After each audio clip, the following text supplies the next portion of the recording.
Section 1.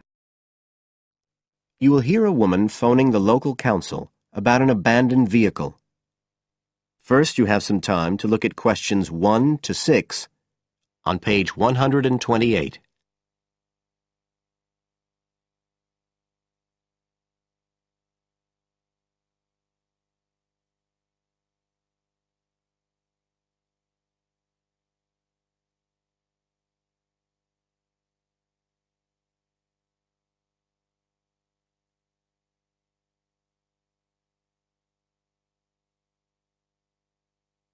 You will see that there is an example which has been done for you. On this occasion only, the conversation relating to this will be played first.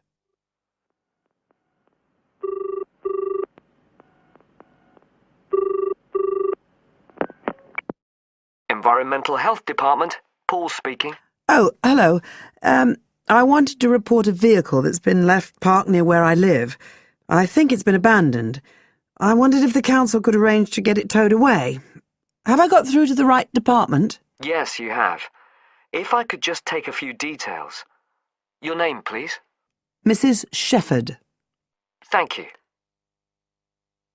The caller's name is Mrs. Shefford, so Mrs. Shefford has been written in the space. Now we shall begin. You should answer the questions as you listen, because you will not hear the recording a second time. Listen carefully and answer questions 1 to 6.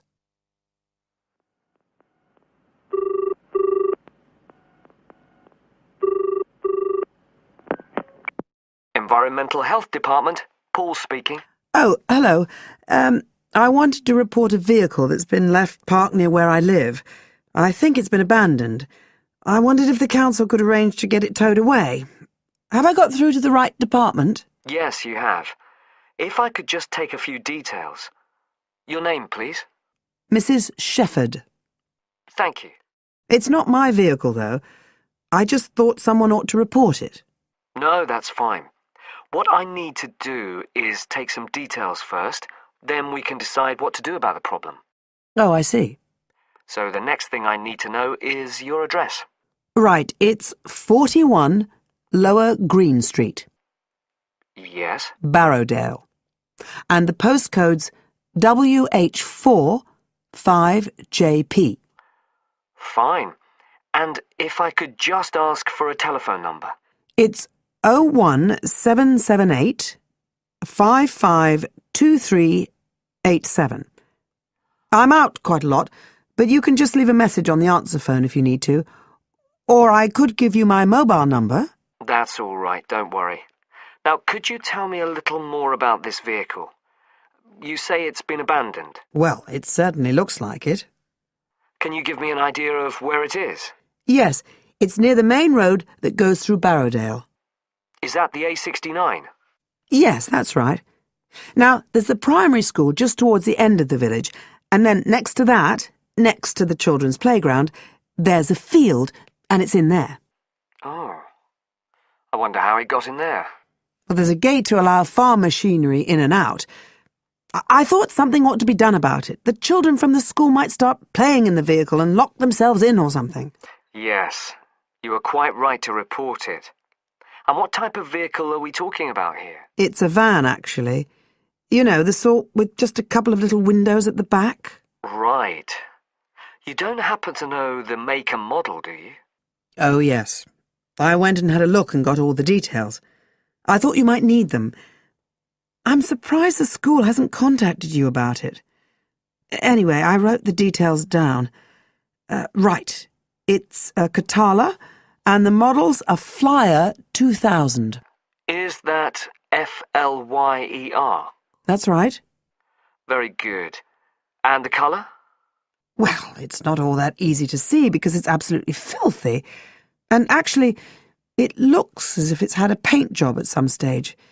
It's blue, but you can just see white underneath where it's been scratched. Right. Well, I'll just make a note of the present colour. And if you could just tell me the vehicle number. Did you make a note of that? Oh, yes. It's S322GEC. Okay. Before you hear the rest of the conversation, you have some time to look at questions 7 to 10 on page 128.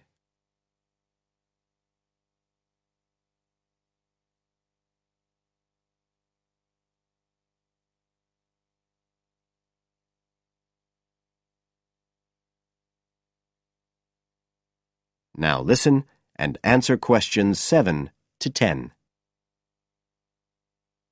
And it sounds as if the general condition of the vehicle isn't too good, from what you say. No, it's pretty poor. It wouldn't be drivable. It's got a flat tire and there's a crack in the windscreen. I reckon someone just wanted to get rid of it. That's usually the way. It's been there for nearly a week.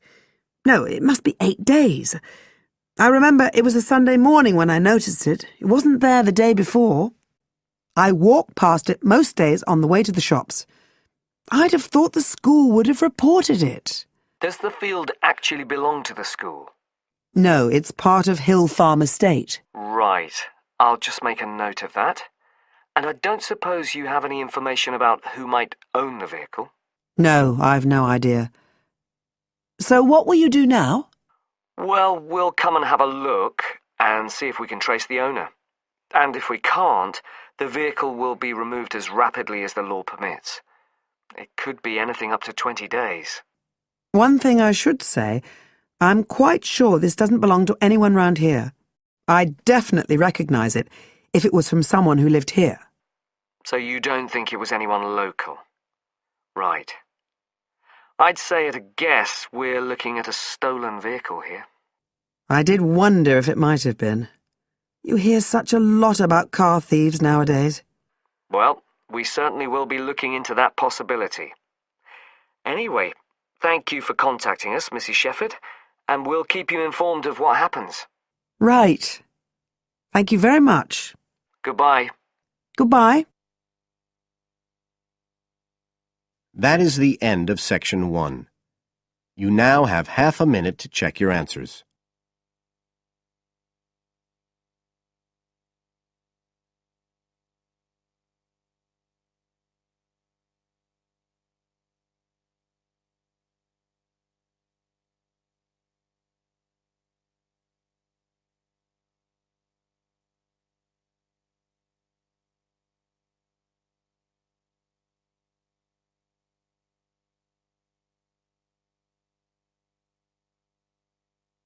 Now turn to section 2 on page 129.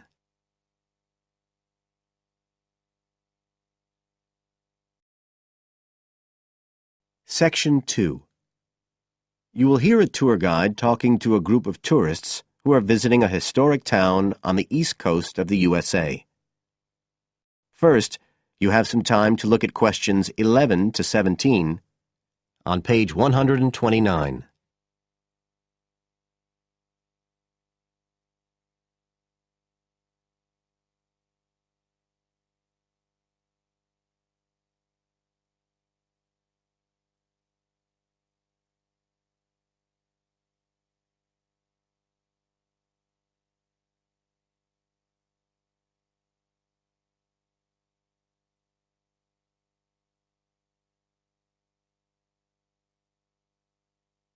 Now listen carefully and answer questions 11 to 17. Right. So here we are in Fairhaven, and we have a couple of hours to spend in this historic center before we carry on to our motel. And as you'll know from the itinerary of our trip, we're visiting Fairhaven because of its historical links with a man called Manjiro Nakahama. So I'll begin by giving you a brief overview of his life, and then you can explore the town at your leisure. Well, Manjiro Nakahama, as he was then known, was born in 1827 in a village by the sea in what is now Toshishimazu in Japan. And like many people in that town, he became a fisherman when he was just a youngster. One day in 1841, when he was just 14 years old, he and some others were fishing far off the coast of Japan when they were caught in a storm and shipwrecked on a small deserted island. They had to wait for 6 months before they were rescued by an American whale ship that had stopped at the island by chance. 4 of the 5 Japanese were put ashore in Hawaii, but Manjiro had become friends with the captain, William Whitfield, who came from the town of Fairhaven, where we are now, and he chose to remain aboard and to return with the boat to the USA. So Manjiro unwittingly became the first Japanese ever to set foot on American soil. He came back right here to Fairhaven with Whitfield and stayed with the Whitfield family, who paid for his education here in the town. He studied mathematics and geography, as well as shipbuilding and navigation. But he missed his mother and his own country, and eventually he went back to Japan, where he had a responsible position as a university teacher and also served an invaluable role as interpreter during the initiation of relations between Japan and the United States in the middle of the 19th century. But the most interesting thing is that the links between Toshishimizu and Fairhaven have remained and grown stronger over the years, in spite of the distance between them. And in fact, the 2 places now have the official status of sister cities. Both places are ports, so in fact the inhabitants have a lot in common. There have been a number of visits by the inhabitants of Toshishimizu, in particular at the time of the festival, which is held every 2 years here in Fairhaven to celebrate the life and achievements of John Manjiro. It takes place in the fall, and there's an ever-growing program including drumming, singing, martial arts, and stalls selling Japanese and American food. So if you're going to be in the region around then, it's really worth a visit. Before you hear the rest of the talk, you have some time to look at questions 18 to 20 on page 129.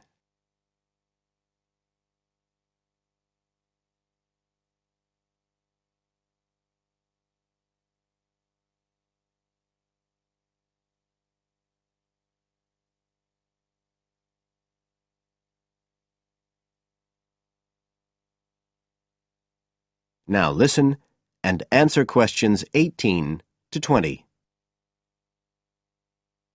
Now, many of the buildings that Manjiro Nakahama knew in Fairhaven are still standing today. And so if you'd just like to hand round some copies of this map, I'll suggest the best route to follow to see them.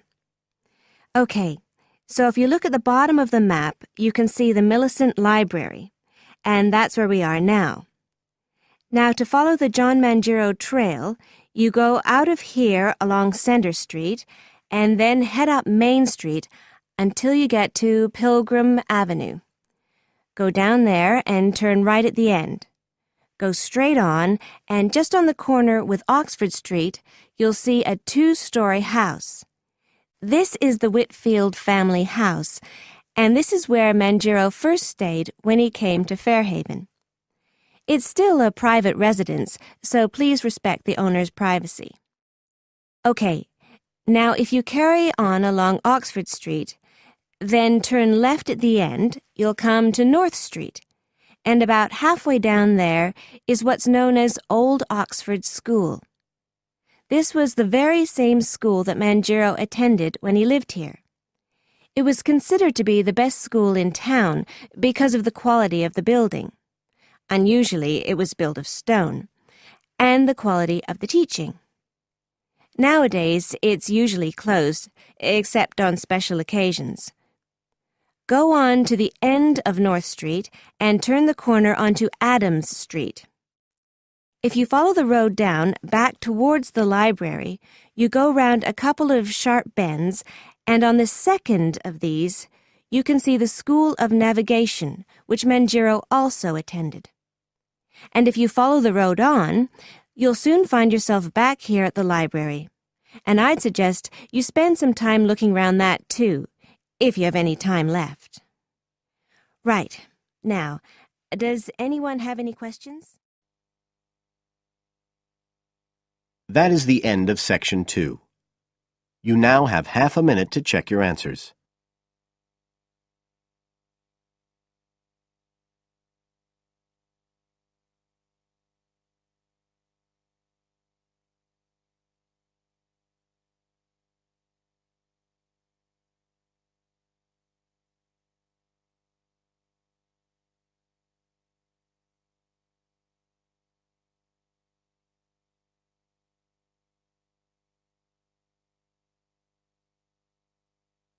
Now turn to Section 3 on page 130.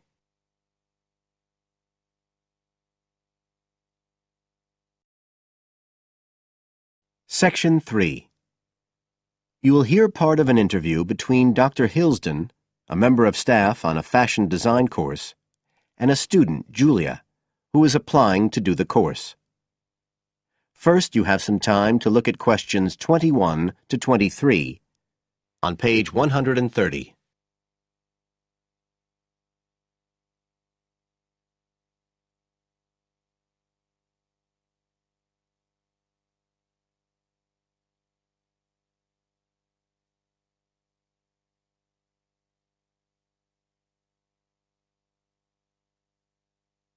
Now listen carefully and answer questions 21 to 23.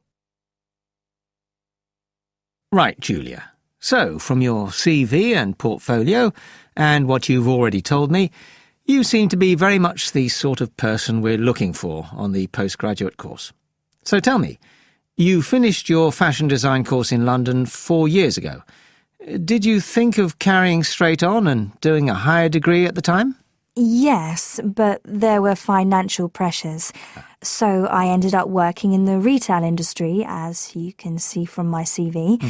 And actually, it was a very useful experience. In what way? Well, I was lucky to get the job with Fashion Now. They're a big store. And one of my priorities was to get as much experience as possible in different areas. So that was good because I had the chance to work in lots of different departments. And having direct contact with the customers meant I was able to see how they reacted to innovation, to new fashion ideas. Because with Fashion Now, a designer might show something in New York or Milan, and there'll be something similar in the shop within weeks.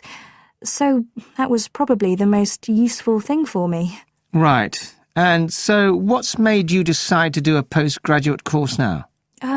Well, while I enjoyed working at Fashion Now, and I learned a lot there, I felt, the way forward would have been to develop my managerial skills, rather than my skills in fashion design, and I'm not sure that's what I want to do. Yes.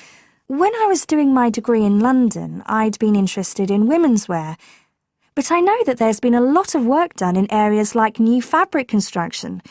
And though I'm not intending to go too deeply into the technology, I'd be very interested in looking at how new fabrics could be used in children's wear. So I'd like the chance to pursue that line. Yes, good. And are you at all concerned about what it's going to be like coming back into an academic context after being away from it for several years? No, I'm looking forward to it.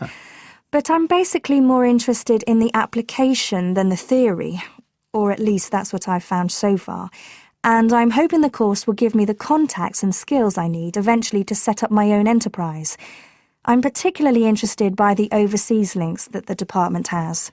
Yes, many of our students look overseas or to international companies for sponsorship of their projects. You now have some time to look at questions 24 to 30 on pages 130 and 131.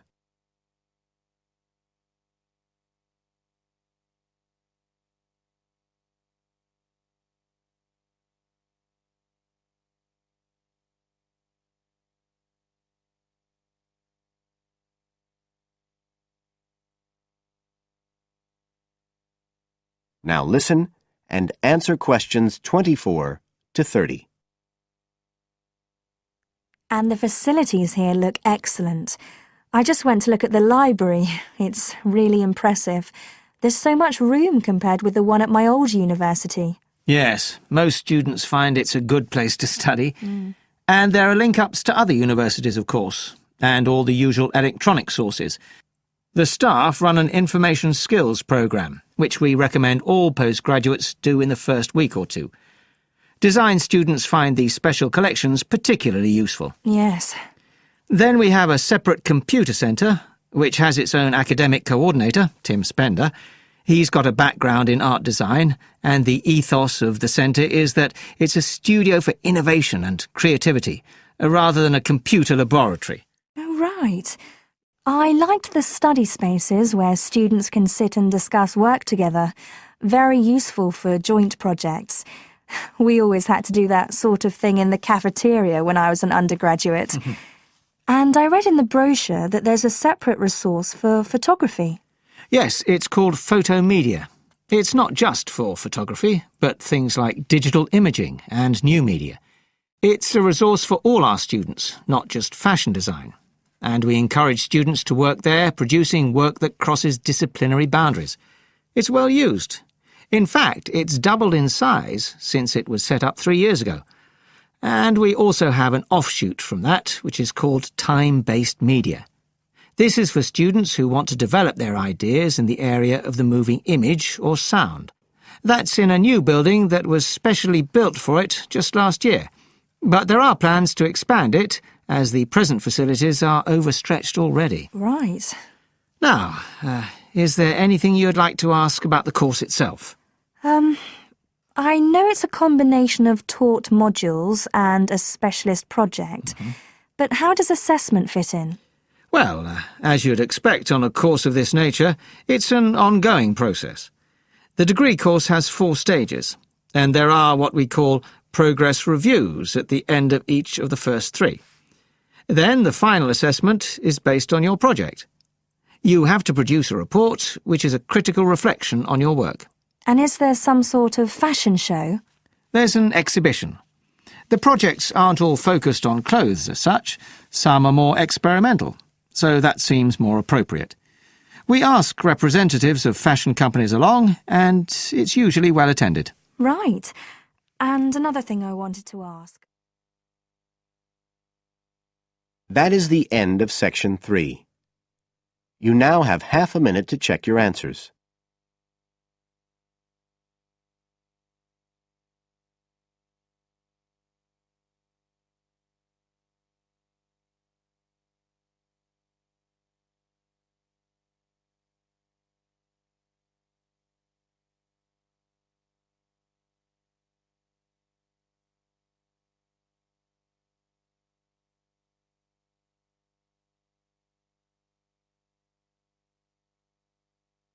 Now turn to Section 4, on page 131.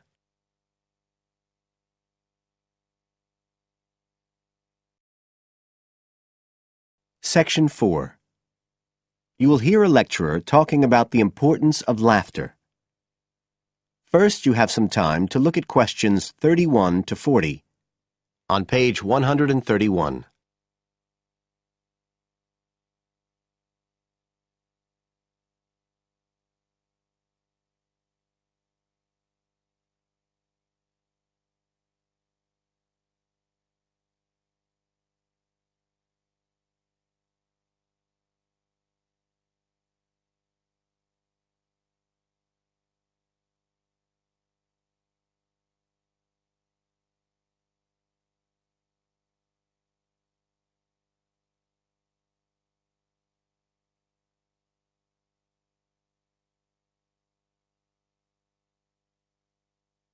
Now listen carefully and answer questions 31 to 40.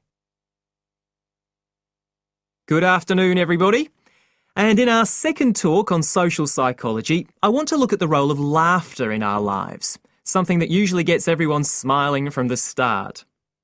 So, first of all, I'll start by looking at the actual nature of laughter.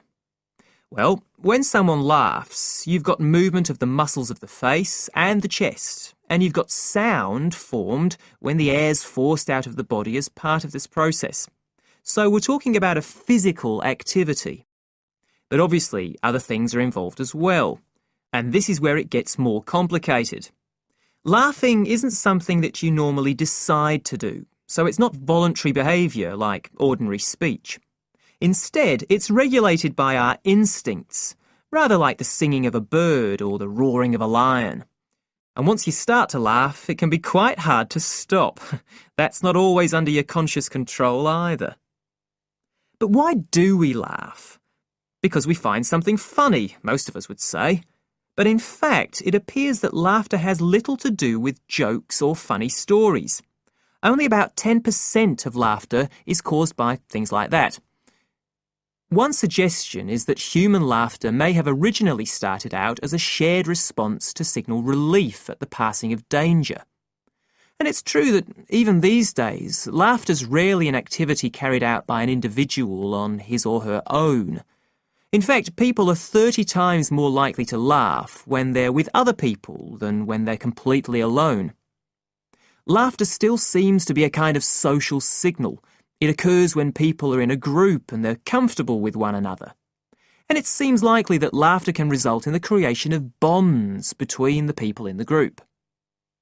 And it's precisely because of this social aspect of laughter that people like public speakers and politicians often try to get their audience to laugh. It encourages their listeners to trust them and to connect with them. But this kind of thing, controlling the laughter of a group that is, indicates that there's a link between laughter and power. And this is supported by several studies that indicate that bosses use humour more than their employees. And research has also shown that female listeners are likely to laugh much more if the speaker is male. So it appears that there are gender issues associated with how much we laugh. I should also point out that laughter can be used as a negative signal as well as a positive one. I think we've all probably seen evidence of a group using laughter to exclude someone, to emphasise that they are not accepted. So it's not always a positive type of behaviour either. So what all this goes to show is that laughter is a very, very complex issue.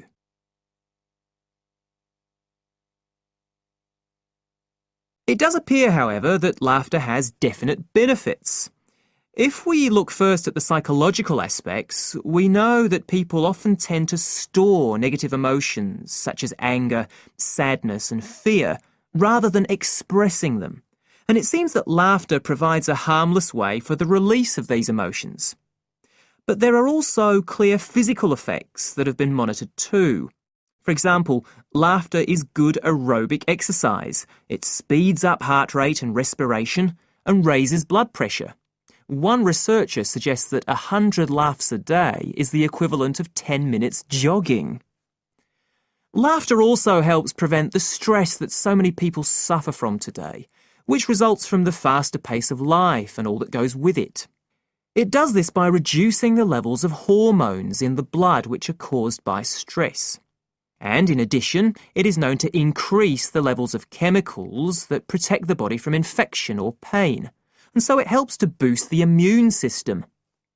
One interesting study showed that people who had had surgical operations asked for fewer painkillers if they'd been viewing comic films. In fact, research has even shown that the quality of dreams can be positively affected by laughter. A good laugh 10 minutes before going to sleep can prevent you from having bad dreams and give a much more pleasant and restorative night's sleep. So there's now little argument that finding things funny and enjoying a good laugh is extremely beneficial to us all. What we need to consider now are the ways in which laughter can be used as a treatment for people who... That is the end of section 4. You now have half a minute to check your answers.